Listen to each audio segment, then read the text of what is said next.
به نام خداوند جان آفرین، حکیم سخن بر زبان آفرین. دوستان بازدید کننده سلام، سپاسگزارم از پیگیری و بازدید شما. انشاءالله که روزهای بهتری داشته باشیم و من گزارش ها و فیلم های بهتری خدمت شما ارائه کنم. فیلم های صحنه های امیدوار کننده خدمت شما ثبت کنم و نشر بدم و انتشار بدم، با شما به اشتراک بگذارم. با امید اینکه کسانی هم که مثل من مریضن، هم خانواده هاشون هم خودشون به زندگی امیدوار بشن و زندگی بهتری داشته باشن. خدمت شما عرض کنم انشاءالله ما داریم میریم شیمی درمانی داداش سالار مخلص.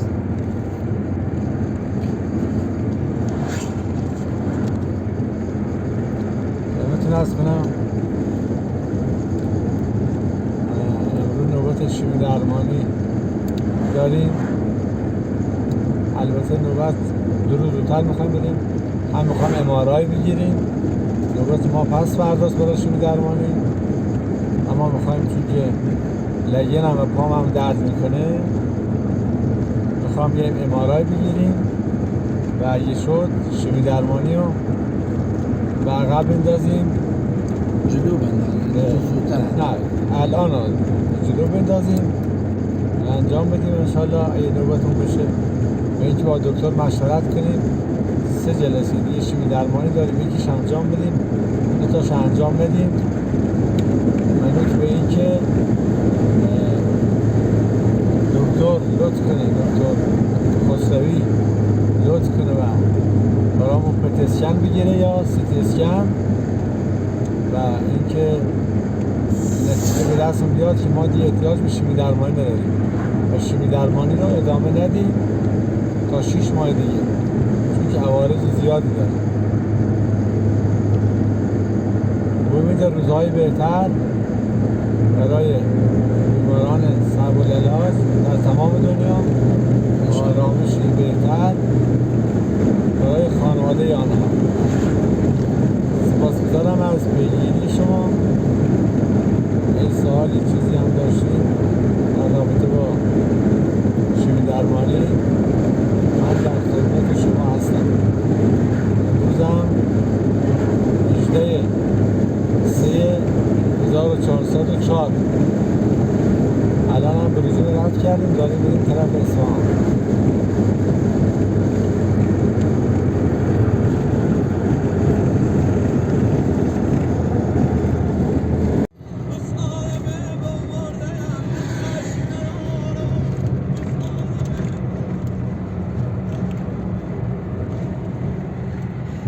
جاده بروجرد لردگان قامیشلو 18/3/1404.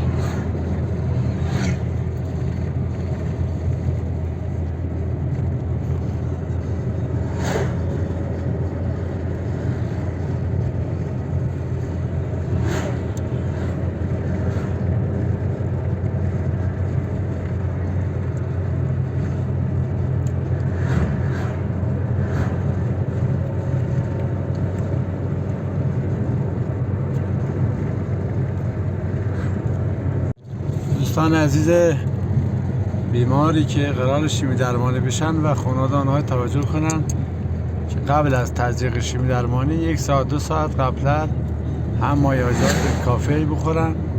مایعات مثل آب باشه بهتری، آب میوه، و اینکه قرص ضد استفراغ بخورن که در حین شیمی درمانی پیش دستی کنن. و حالا اونایی که بستگی به حال افراد داره و کجاشون عمل میشه.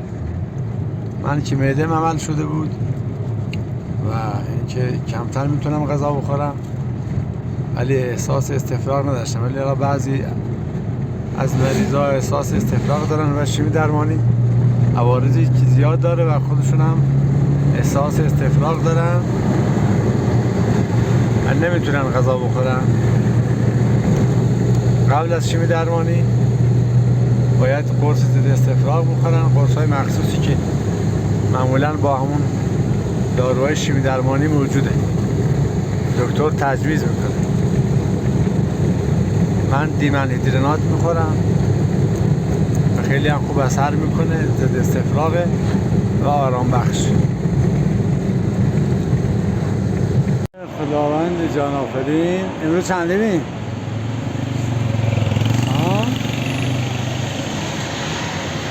اصفهان اومدیم شیمی درمانی کنیم. دکتر محمد رضا خسروی.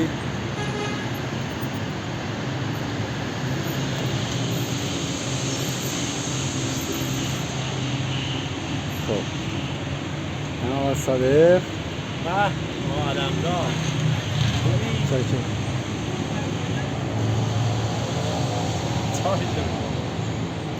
سیخه شیخابه تنها باش. بیا حالا تو برای ما بگی. بیا صادق بگی.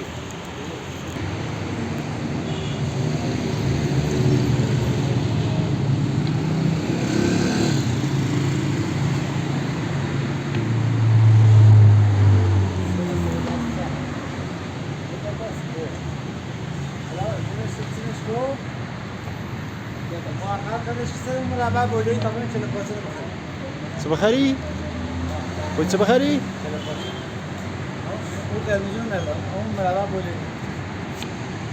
هم بریم کله پاچه بخوریم. ما همیشه میام اینجا کله پاچه میخوریم قبل از شیمی درمانی.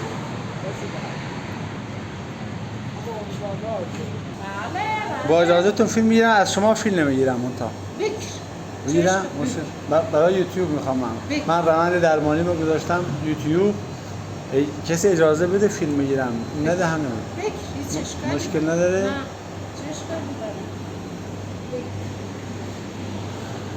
خب سلام خواهران، خدا خسته نباشید. غذای خیلی خوبی دارن اینجا، کله پاچه.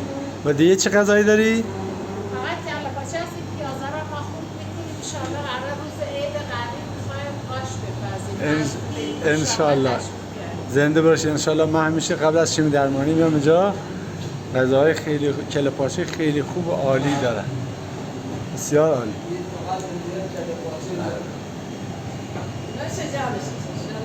زنده باشی. زبونی که داری امروز؟ بله. خوب به سلامت. سلامت باشی. آقا صادق چی خری؟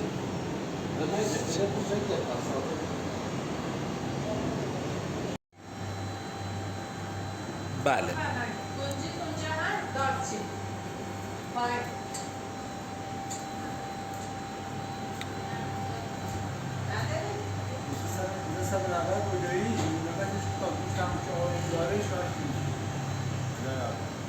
Kuzarda. Kokuyu kinin. Kokuyu kinin. Saçını ya.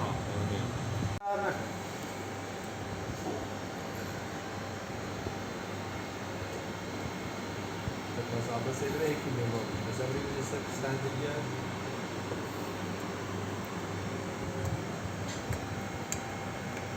Elokun hep bir adam bana böyle.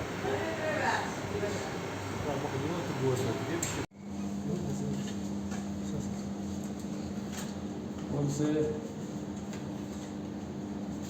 قبل از شیمی درمانی. قبل از شیمی درمانی.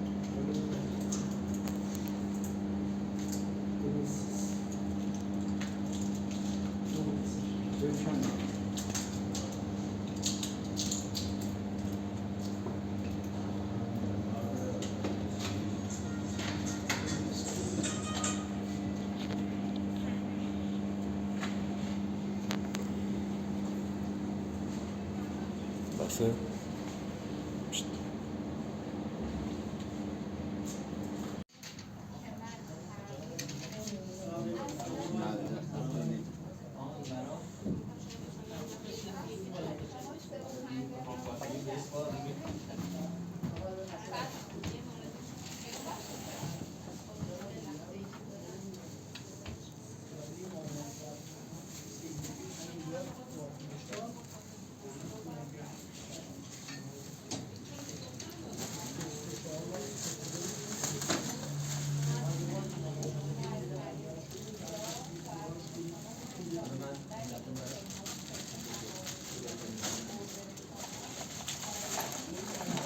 یواش یواش نریز.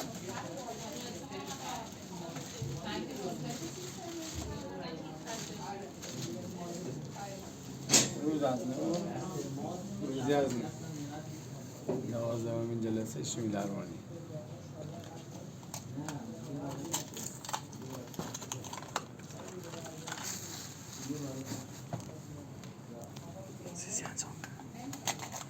Vart fincho.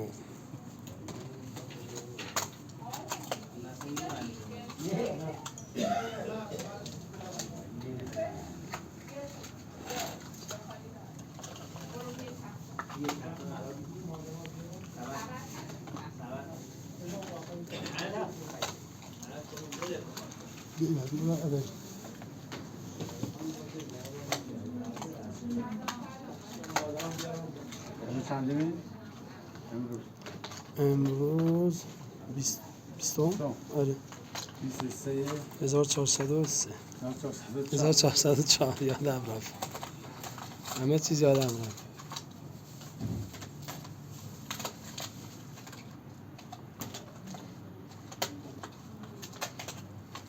اینه بزنم یک گاوی میره بزنم شما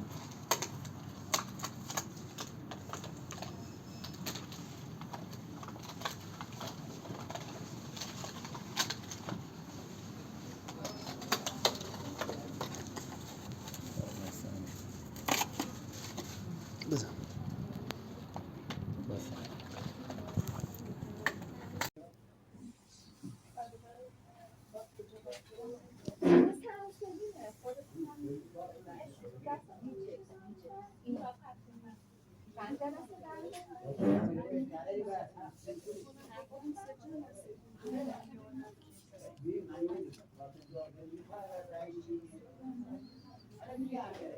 توصیه نداری؟ ای بابا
به نام خداوند جان آفرین.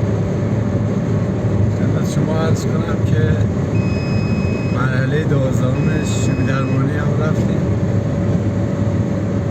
اصفهان. پمپی که بهمون بس کردم باید 24 ساعت پمپ اینطوری بس باشه. خدمت شما عرض کنم که یه آزمایش MRI هم از پامو گرفتیم. تقریبا دکتر گفته که 80% احتمال داره که همین سلولهای سرطانی به پا هم زده باشه. زیاد مهم نیست، لا بگیم خوشبختانه یا بگیم متاسفانه. خب درد نکشیم، مهم نیست. این هم پمپ. الان بروژینیم، داریم بریم به طرف لردگون. قرار آزمایش میگیرن. اگه ایران جواب داد خب همینجا اونجا نتیجه میرسن که برای دوره‌های بعد چه دارویی برای شیمی درمانی نسخه کنن. اگر هم آزمایشات داخل ایران جواب نداد باید بفرستن آلمان، حالا کشورهای خارجی که پزشکا خودشون بهتر میدونن. با امید روزهای بهتر برای بیمارای صعب العلاج و آرامش برای خانواده‌های آنها. در پناه خدا باشید، تندرست و سالم.